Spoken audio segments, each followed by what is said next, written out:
Жирэмсэн үед яагаад тамхи татаж болохгүй вэ? Тамхи электрон төхөөрөмж, веб гэх мэт бусад зүйлс харамсалтай нь маш их алдартай болсон. Одоо бараг 2 хүн тутмын нэг нь тамхи татдаг. Хөгжингүй орнуудад тамхи татдаг эмэгтэйчүүдийн тоо ойролцоогоор 55% байна. Энэ нь хагасаас илүү юм.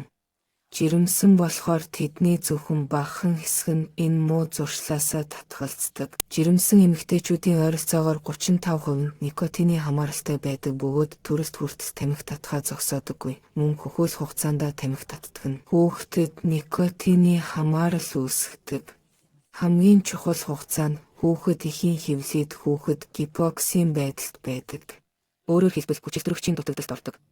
Хүүхэд хангалттай хүчилтөрөгч авч чадахгүй бөгөөд умаад байгаа усанд нөхцөлт байдлаар эсэлтийн үйл явц явагдана. Хүүхэд умаад байх бүх хугацаанд ногоон муухай үнэртэй усанд байдаг.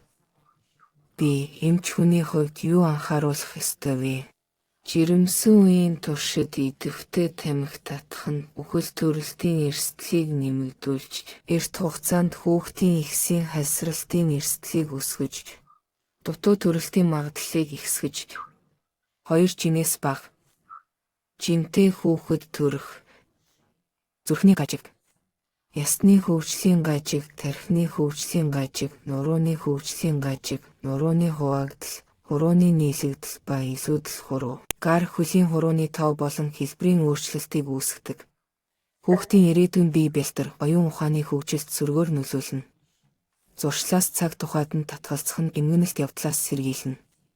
Энэ нь чухал. Тамхинаас аажмаар татгалзах ёстой. Учир нь гинтийн татгалзал нь танд болон ирээдүйн хүүхдэд хор хөнөөл учруулна гэсэн домог бий. Энэ бол утгагүй зүйл. Жирэмсэн болсноо мэдсэн даруйдаа тамхинаас татгалзах хэрэгтэй. Харин бүр илүү зохимжтой нь жирэмслэлтийг төлөвлөх үе шатандаа тамхи татхаа зогсоох явдал юм.